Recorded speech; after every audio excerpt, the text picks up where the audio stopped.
तुम्हें बताऊं दुआओं में कितना असर है, बता दूं? जरा कहते हैं या रसूल अल्लाह, या रसूल अल्लाह। जितने सुनना चाहते हो और जोर से बोलते हैं या रसूल अल्लाह। आपकी मोहब्बतों पे कुर्बान जाऊं, इतनी रात गए बैठे हो। यकीनन ये मेरा कमाल नहीं, ये तो बगदाद वाले का कमाल है, क्योंकि महबूब की महफिल को महबूब सजाते हैं, आते हैं वही जिनको सरकार बुलाते हैं। है ना? तवज्जो है सारे लोगों की।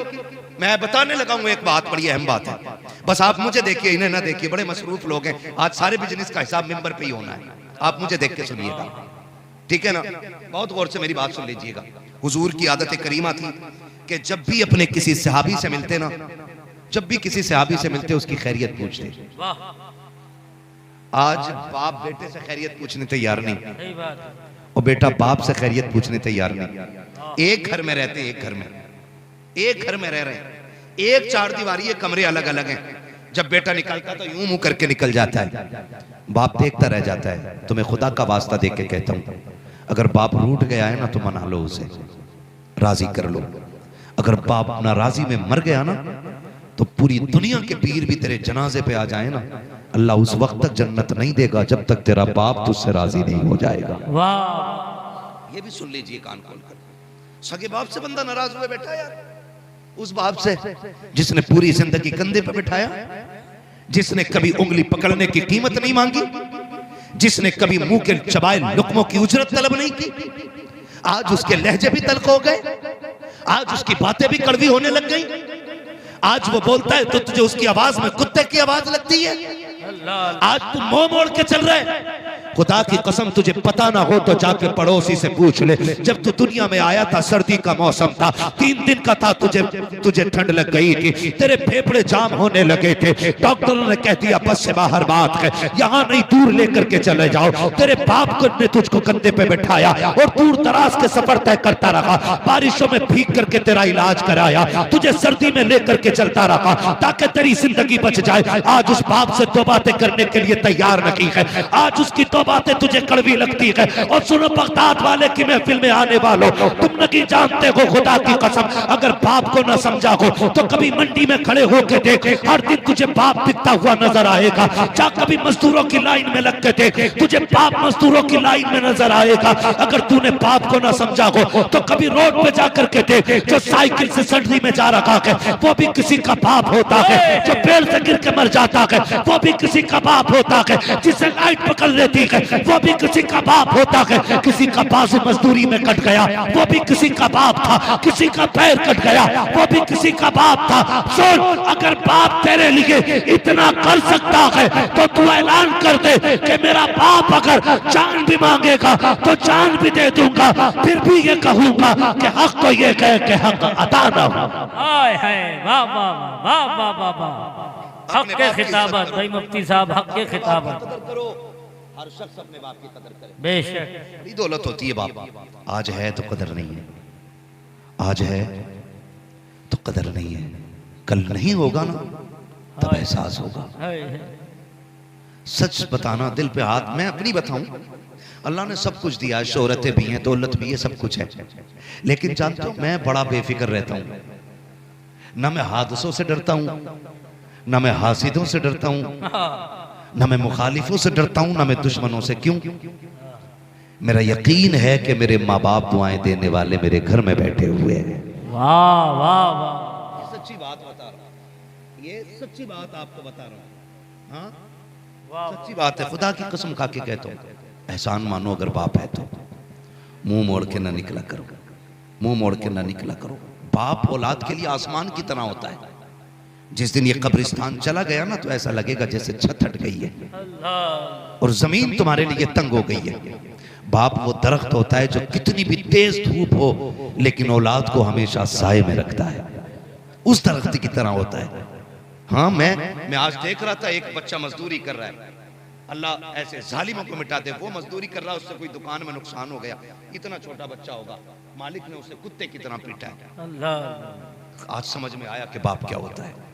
बाप हो तो कब जवानी आ गई बेटों को पता ही नहीं चलता है, और अगर बाप ना होना तो फिर जवानी की भीख मांगती रह जाती है औलाद।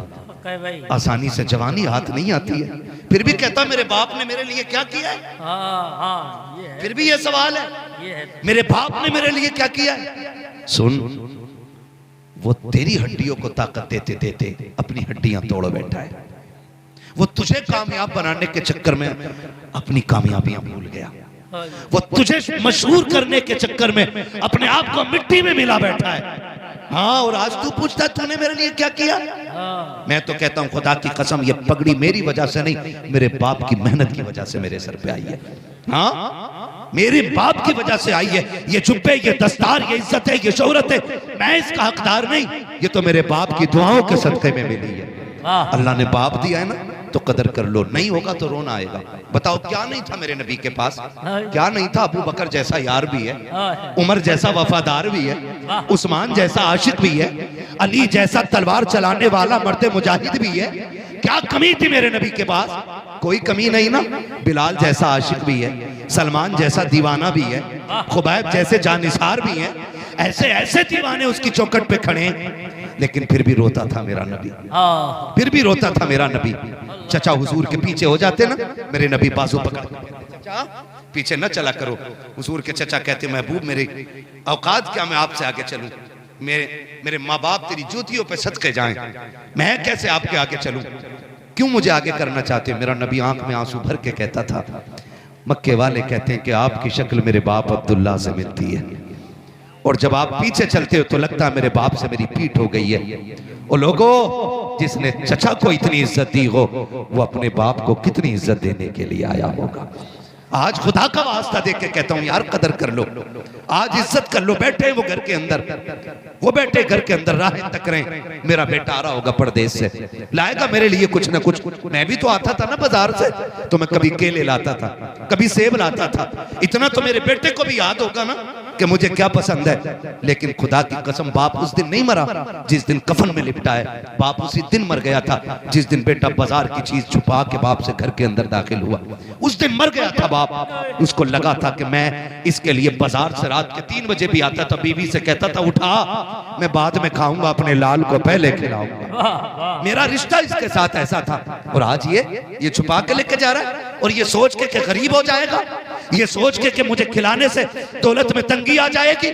और यार तुम नहीं जानते हो, अमीर बनना चाहते हो ना, तो दौलत माँ बाप के कदमों पे लुटाया करो। वाह वाह, उनसे मुंह मोड़ के न निकला करो, उनसे मुंह मोड़ के न निकला करो। परदेश से आया करो ना, पहले बाप के पास बैठा करो।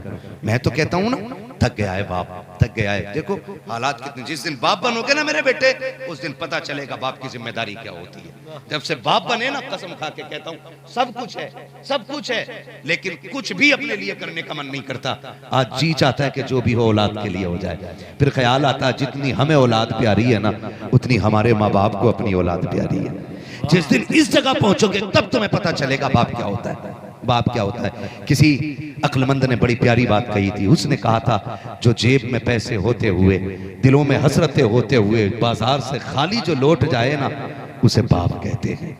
जो अपनी हसरतों को गला घोट देता है, उसे बाप कहते हैं। और फिर भी बंदा कहता है कि तुमने मेरे लिए किया क्या है, तुम मेरे पास ना बैठा करो, तुम्हारे गंदे कपड़ों से मेरी इमेज पे फर्क पड़ता है, तुम्हारी लैंग्वेज से मेरी क्वालिटी पे फर्क पड़ता है, लोग तुम्हें मेरा बाप कहते हैं तो शर्म आती है। DIG का बाप इतना बड़ा जाहिल है, SDM का बाप जाहिल कैसे हो सकता है, वकील का बाप जाहिल कैसे हो सकता है। ये कह के बाप को रोज थप्पड़ न मारा करो, बल्कि अगर इज्जत दिखाने की बात आए तो सबसे बड़ी कुर्सी बाप के लिए डाल। और अगर कोई पूछे ये ऊंची कुर्सी पे कौन बैठा है, कह दे इस पे वो बैठा है जो इस कुर्सी का हकदार है। का कौन है, का ये वो है जिसकी ठोकरों की धूल से इस बाप को अल्लाह ने ये इज्जत अता फरमाई। वाह वाह वाह, क्या बात है। मांगा करो, अपने बाप के कदमों में बैठ के अल्लाह से भीख मांगा करो, अल्लाह से भीख मांगा करो। माँ बाप के कदमों में बैठ, वाह वाह वाह, हाँ, उनके कदमों में बैठ के भीख मांगा करो। तुम नहीं जानते हो,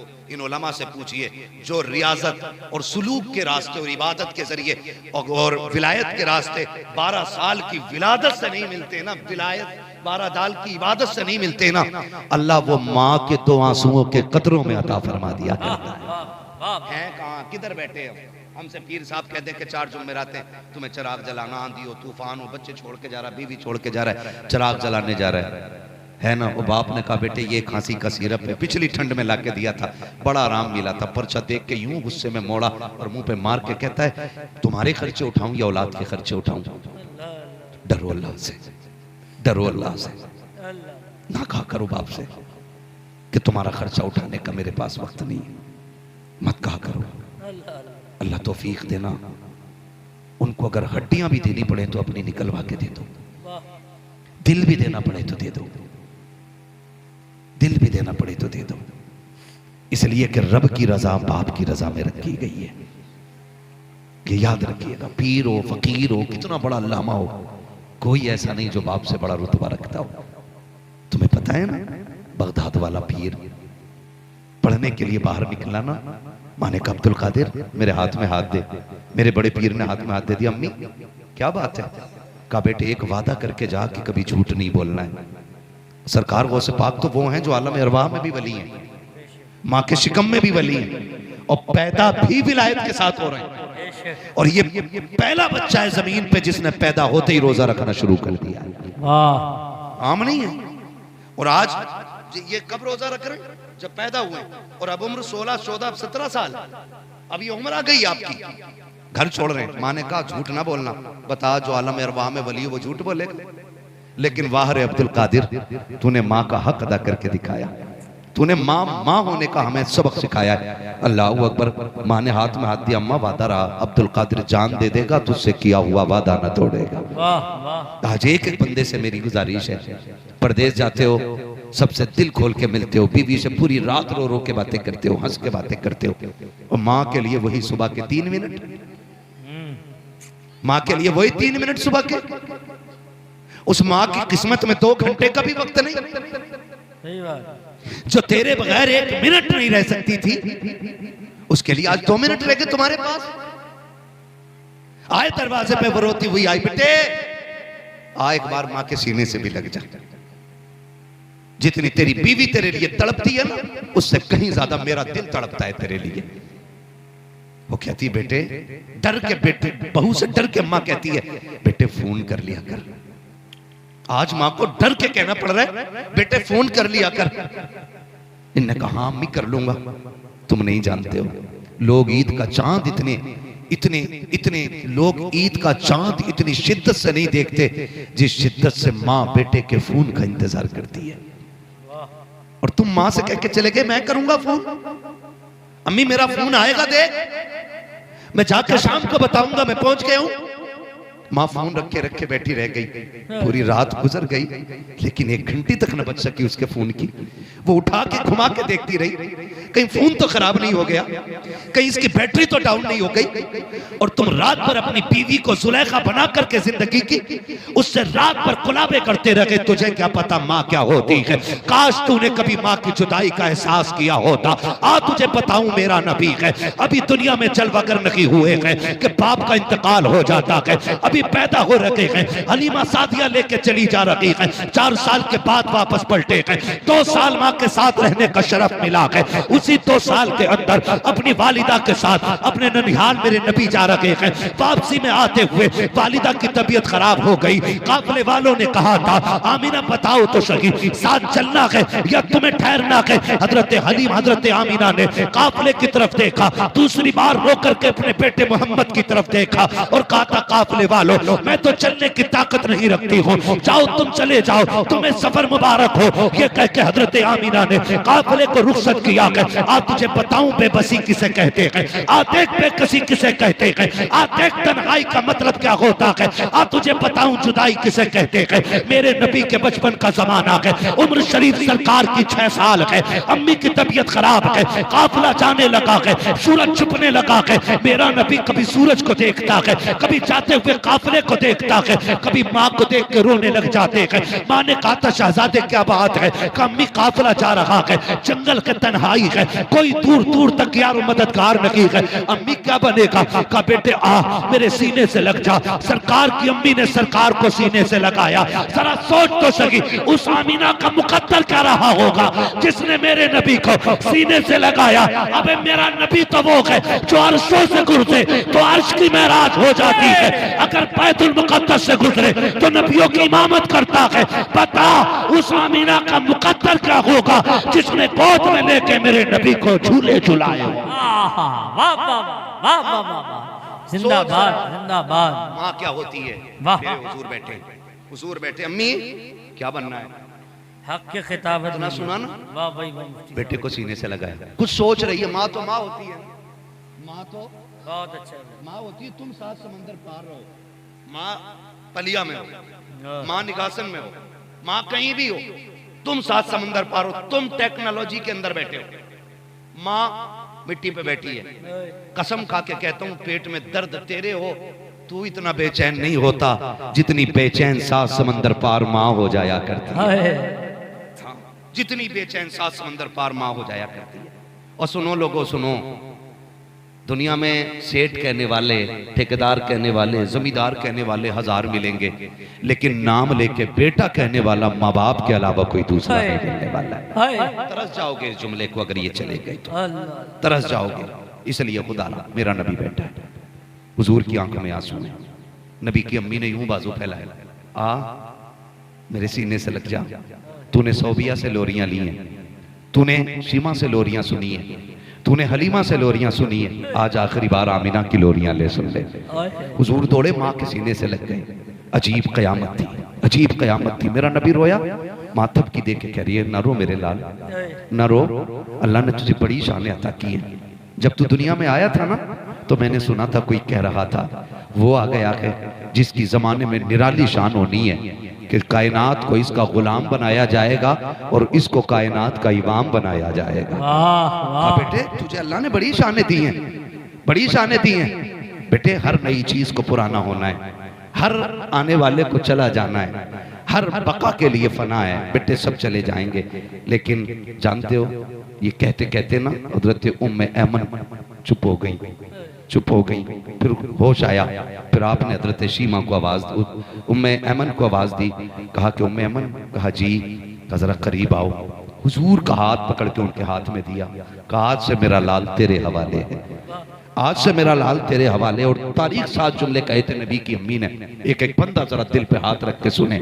मेरे नबी की अम्मी ने कहा था उम्मे ऐमन याद रखना मेरे बाद मेरा लाल दीवार से लग के नहीं रोना चाहिए, इसलिए कि जब माएँ चली जाती हैं तो बेटे दीवार से लग के रोया करते हैं, फिर आंसू पोंछने के लिए दुपट्टे नसीब नहीं होते। उम्मे ऐमन मेरे बेटे को कभी दीवार से लग के न रोने देना। सुन अगर ये दीवार से लग के रोया तो आमीना की रूह तड़प जाएगी। ये कहते कहते हजरत आमीना चुप हो गई। मेरे नबी ने देखा माँ कुछ बोलती नहीं, तो माँ होती है ना। हुजूर ने देखा माँ की सांसें रुक गई हैं, फिर ये आवाज हमेशा के लिए उस वादी में खामोश हो गई। सांसों की माला टूट गई और फिर धड़कनों ने साथ छोड़ा। नबी की अम्मी हमेशा के लिए खामोश। फिर मेरे नबी ने जानते हो माँ के होठों पे होठ रखे। 6 साल की उम्र है, जंगल है, तन्हाई है, कोई नहीं है, एक उम्मे ऐमन है बस, और माँ का आखिरी सफर है। होठों पे होठ रखे, कहते अम्मी और बोलो ना, बड़ा अच्छा लगता है जब तुम बात करती हो। तरस जाओगे अगर माँ नहीं होगी तो। ये जुमले नहीं मिलेंगे तुम्हें पूरी जिंदगी, मीठी बातें करने वाला कोई नहीं होगा। मेरे नबी कहते अम्मी बोलो ना, और बोलो ना। मुहद्दिस देलवी कहते मेरे नबी ने 2 मरतबा कहा था अम्मी और बोलो। उम्मे ऐमन ने हाथ रख दिया, ना बेटे जो चले जाते हैं वो बोला नहीं करते। मुहद्दिस देलवी फरमाते हैं अगर 3री मरतबा नबी कह देते ना अम्मी और बोलो तो मलकुल मौत को रूह लौटानी पड़ जाती, नबी की अम्मी को बोलना पड़ जाता, इसलिए कि तुम्हारे मुंह से जो निकली वो बात होके रही। का फिर हुजूर को लेके उम्मे ऐमन फरमाती कि मैंने जिंदगी में कभी ऐसा कोई बच्चा नहीं देखा जिसने इस उम्र में अपनी माँ की कब्र बनाई हो। हुजूर छोटे छोटे हाथों से पत्थर उठा के रखते, माँ की कब्र बनाए जाते, रोते जाते, माँ की कब्र बनाते जाते। कहते मैं हुजूर को जब लेके चली, जब ढाल से नीचे उतरी मैंने हाथ छोड़ दिया, नीचे आके देखा, पीछे देखा, हुजूर नहीं थे। कहा मैं डर गई, कोई दरिंदा तो नहीं ले गया उठा के, यहाँ शेर है, चीते हैं, जंगल है, कोई ले तो नहीं गया। फरमाती कि मैं ये सोच करके परेशान थी, मैं पीछे दौड़ी, क्या देखा कि मेरा नबी माँ की कब्र से लिपट के रो रहा था। ओ यार, माँ की कब्रों पे जाया करो, हम तो दफन करके उनके निशान भी भुला देते हैं, हम तो बरसी और 40वें तक माँ बाप को याद रखते हैं। तुम नहीं जानते हो, जब तक तुम जिंदा रहते हो तुम्हारी माँ बाप को कब्रों में तुम्हारा इंतजार रहता है। हर जुमे को जाया करो माँ बाप की कब्र पे, उनसे नाराज ना हुआ करो, अपनों से मुंह ना मोड़ा करो, अपनों से रूठा ना करो, अपनों को ताने ना दिया करो, माँ के किए हुए वादे पूरे किया करो, माँ से कभी झूठ ना बोलना। मेरा बड़ा पीर कहता अम्मी झूठ नहीं बोलना है। सरकारे गौसे पाक आगे गए, चोर मिल गए, सबको लूटा, सबको पता है। आखिर में बगदाद वाले से पूछा तुम पे कुछ है? कहा हाँ। कहा क्या? 40 सिक्के सोने के। किधर है? कहा सदरी में। कहा सदरी में किधर? कहा मेरी माँ ने रख के सिल दिए थे। कहा किधर है? कहा सिलाई तोड़ो। सिलाई तोड़ी, 40 सिक्के गिरे। डाकुओं के सरदार ने कहा अजीब बच्चा है, अपनी दौलत खुद बता के दे गया, झूठ भी तो बोल सकता था। कहा ना। कहा क्योंकि मैं घर से चला था ना, तो मेरी माँ ने हाथ पकड़ के कहा था अब्दुल कादिर झूठ नहीं बोलना है। कहा मैं माँ से वादा करके आया था। कहा तू 40 सिक्कों की बात करता है, माँ के लिए तो मैं पूरी जिंदगी लौटाने के लिए तैयार हूँ। इस जुमले पे चीख निकली डाकुओं के सरदार की। उसने कहा कि तू अब्दुल कादिर बच्चा हो के माँ का वफादार है, हम बंदे हो के खुदा के वफादार न रह सके। कब हाथ बढ़ा दे, हमें भी तौबा करा के अल्लाह वालों में शामिल फरमा दे। जब सरदार ने इतना कहा, पीछे से 39 उसके शागिर्द आए। कहा उस्ताद जी, जब चोरी साथ में की है तो जन्नत में भी साथ में जाना है, अकेले तुम नहीं, हमें भी जाएंगे। ये पहली जमात थी जो बगदाद वाले के हाथ पे तौबा करके वली बनती नजर आ रही। वाह वाह। खुद तो खाते नहीं, औरों को खिला देते हैं, कैसे होते हैं मोहम्मद के घर आने वाले। वाह वाह वाह। है ना? सरकारे गौसे पाक को आप पढ़ो ना, वाह, आप पढ़ो, पूरी दुनिया जेब में रख ली फिर भी हाय हाय। हाँ सही बात है। हाँ, पूरी दुनिया जेब में पीर साहब के, फिर भी हाय हाय है। कोई वहां का टिकट दे दे, कोई यहाँ का दे दे। सुनो, जिनके हाथ ऐसे रहते हैं ना, वो कभी भी खुशहाली की जिंदगी नहीं गुजारते। कमाई 10,000 पर डे की हो, हाथ ऐसे हो तो खुशहाली, बोलो खुशहाली नहीं आएगी। कमाई 2 रुपए की हो और हाथ ऐसे हो, कभी भी खुशहाली दरवाजे से जाएगी नहीं। खाने के आदि नहीं, खिलाने के आदि बनो। किस चीज के आदि? जोर से खिलाने के आदि बनो। 11वीं आएगी तो क्या करोगे? सुभान अल्लाह, क्या करोगे? तो मुर्गा ना मिला तो, वो भी ना मिला तो, अगर कुछ भी ना मिल सके तो 5 रुपए का बिस्किट लेना और कहना सुन, ये मेरे बगदाद वाले की 11वीं के नाम का है। हाय हाय हाय वाह। हाँ जी, ये तो रसम है। पैसा कितना भी है जेब में ना, और 11वीं में 11 ही रुपए दे रहे बेगैरत। 11,000 जेब में पड़े और निकाल के 11 ही दे रहा। अरे भाई कौन कुतुब बता दिया ये क्या 11 ही रुपए देने? सही बात है ना? कहना वो 11वीं के 11 बनते हैं ना, तो मैंने 1100 में भी तो 11 होते हैं, 11,000 में भी बोलो, 11,000 में भी और 11 लाख में भी। तो फिर 11 रुपए में ही 11 क्यों ढूंढ रहा है? 11 पैसे में ढूंढ लेना 11 पैसे। अपनी हैसियत के मुताबिक 11वीं करना सीखिएगा, अपनी हैसियत के मुताबिक 11वीं करना सीखिएगा। इसलिए कि जब तुम देते हो तो कोई देखे न देखे, बगदाद वाला देख रहा है। सरकारे गौसे पाक देखते हैं, फरमाया गया जिसके घर में बरकत ना हो वो 11वीं किया करे, जिसके रिस्क में तंगी हो वो 11वीं किया करे। फरमाया जो इज्जत से जीना चाहता हो 11वीं किया करे, और जो इज्जत से मरना चाहता है वो भी 11वीं किया करे। फरमाया गया जो चाहता फाके से ना मरे वो 11वीं किया करे, और जो चाहता जिसकी नस्लों में बरकत रखे वो भी 11वीं किया करे। है ना? अशब भाई थोड़ा फोन बंद कर दो, मैं बहुत डिस्टर्ब हो गया, काफी देर हो गई है। जी हजरत, मैं खत्म कर लूं, मैं अगर बोझ हूं आपके ऊपर तो। नहीं हजरत, ये वो हाँ जी, परेशान करे बड़े मुझे। तवज्जो है ना आप लोगों की, जरा मेहरबानी कर रहे, मैं बड़ी दूर से चल के आया हूं, मुझे जी हजरत, जी इतना शौक नहीं है पसीना बहाने का। अरे नहीं शेख, अगर आप सुन लेंगे तभी मैं सुनाऊंगा। बिल्कुल शेख, सुनूंगा। हाँ, क्या करना है? सुभान अल्लाह। क्या करना है? क्या करना है? 11वीं करनी है। हाँ, और आज उनका मामला ये कि उनके नाम पे खिलाओ तो बरकत हो जाती है, और जो उनके दर पे खा के आता होगा उसको कितनी बरकतें मिल जाया करती है। वाह वाह वाह, है ना? कितनी बरकतें मिल जाती होंगी, जरा सोचें और दिमाग लगाएं। अपनी जिंदगी ऐसी गुजारें। तो सरकारे बगदाद ये बताना चाहते हैं कि बरकतें चाहते हो तो दस्तरखान में वुसअतें पैदा करो। वाह, दस्तरखान कुशादा करो। आज ना चलन बदल गए। पहले होता था मेहमान आएगा तो खाना खाएंगे, आज होता मेहमान चला जाएगा तो खाना खाएंगे। सही बात है। पहले जमींदारों से आप जाके पूछिए, किसी किसी घर में धान चावल होते थे, 4-5 बीघे में 1 क्विंटल गेहूं निकलता था।